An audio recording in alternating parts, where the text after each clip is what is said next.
as of now, has not been any statement from the BJP, but as far as the NCERT is concerned, their defense has been that this will connect more with the students. They will be able to, because this is part of the new education policy 2020. Remember, under new education policy 2020, there is in fact a subtitle, a subject which is IKS, Indian Knowledge System, under which there are a number of syllabuses that contains the study of the Vedas, that contains the study of astrology. All this is going to be part of the education under new education policy. Now, the aim of the new education policy is to make sure that the students are more connected to the reality in India, understands India well, and probably that's why the nomenclature by India to Bharat is something that will connect with them more, is what this panel believes. Now, this panel was made, this was a special panel. This is not an NCERT panel. This is called a focus panel, which was made to ensure that what are the changes or recommendations that can be made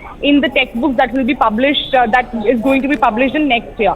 And this is the recommendation that they have in fact been made. The sources have been suggesting that the report has already been sent to the NCERT, and now the Education Ministry of one final green signal will be given by the Education Ministry, and based on that, this will be implemented. So, of course, we have to see what is going to be the statement from the BJP, but already the Congress party is attacking the government, saying that only name changing is happening from India to Bharat. There is nothing that is concrete that is happening on ground. There is unemployment. The students, there are a number of students who are dropping out of the schools. There is no proper education in schools.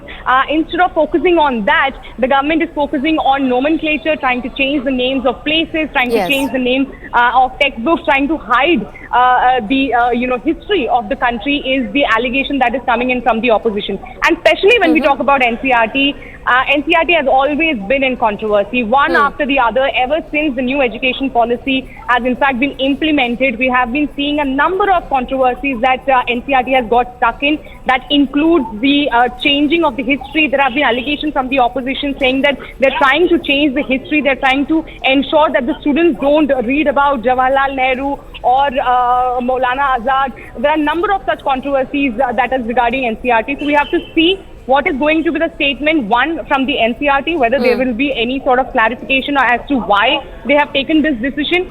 Second is, of course, the statement by the BJP, because now, thick and fast, like you said, the opposition is right now attacking the government over this name change. So we have to see what is going to be the stand by the BJP at this point. Right. And Sharon, we will come back to the controversy surrounding the NCERT, but you mentioned this focus panel, this special panel that has been convened, which had in fact made these recommendations of changing the India name into Bharat in the NCERT textbooks a few months ago.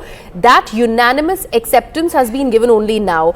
I'd like to understand the people, the stakeholders who are part of the panel. Is it a political group? What does it comprise of?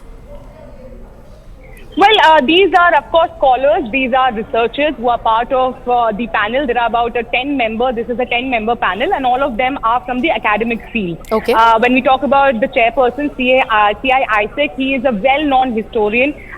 He also, if you remember, C.I. Isaac is someone who has, in fact, raised the issue of Mopla revolt as well a few years back, and he wanted how he is, in fact, part of the ISHR, which is the Indian Council for History Research. So he is, of course, academically very strong. He is an expert when it comes to such historical textbooks and research work. He is the chairperson of this panel. Apart from that, there are professors, there are teachers who are part of this panel, and they about a month back had a meeting, and they came up with this decision that the name India should in fact be changed to Bharat. Now, there are a number of reasons why they have done that. One is, of course, they have been saying that this will be easily connected to the students. The students should know how culturally rich the country is, and how Bharat could in fact be a connecting point for them, is the logic that is coming in, of course, from these experts. Apart from that, they also have been saying that India, could be misled when it comes to East India Company, or how, during the British era, somewhere they feel that the name was misused, and perhaps a change of name could be more relevant for the students at this point of time to relate more with India. Of Right. course, this is not going to go down well with the opposition. We have to see how the BJP reacts to the Congress party and the Absolutely. other opposition party react to this name change. Absolutely. Sharon, I'll request you to stay on with us. We also have our colleague Pallavi Ghosh on the broadcast now. Pallavi, our colleague Sharon was mentioning the kind of controversies that precede NCERT. The reason that they have given behind this unanimous decision is that this is going to increase the connect that students should have with their nation. Much as far-fetched as this logic is, opposition is quick to jump the gun and they are attacking the BJP-led government over this nomenclature change and why this fuss about Bharat in India. So if this is something which we had reported earlier also, when we first saw a glimpse of it in the G20 summit, Yes. where every board and notice of the government board all carried the name Bharat instead of India, and even during the parliament session, the new parliament building also, addressing the house was through the word Bharat. And in fact, I remember the official dinner which was given to a G20 delegate was done on behalf of the Rashtrapati of Bharat, rather calling it President of India. That's what Pallavi, I'm really sorry. I'll come back to you. I'm really sorry to interrupt you. Mr. A. Saravanan of the DMK is with us on the broadcast right now. Mr. Saravanan, simple question, how do you see this move? NCERT saying the special panel is unanimously recommending this name change from India to Bharat, and this will reflect in the next set of books that are printed. This is mere headline management. Today, Mr. Rahul Gandhi's video, which Mr. Satyapal Malik has come out to take the sting out of it, to divert the attention of you and me. The BJP is doing this. What will this achieve? Will it ensure that the people of India will become happy? Will this ensure that there will be more food for the common man? Will it ensure that India will go up the hunger index? Will it ensure that India will go up the press freedom index? What does it signify? See, the people of India have seen through the empty rhetoric. This is nothing but an empty rhetoric. You should listen to this video of Mr. Rahul Gandhi interviewing Satyapal Malik and how diabolic the plot was. So, just to divert this, they are doing this, nothing else.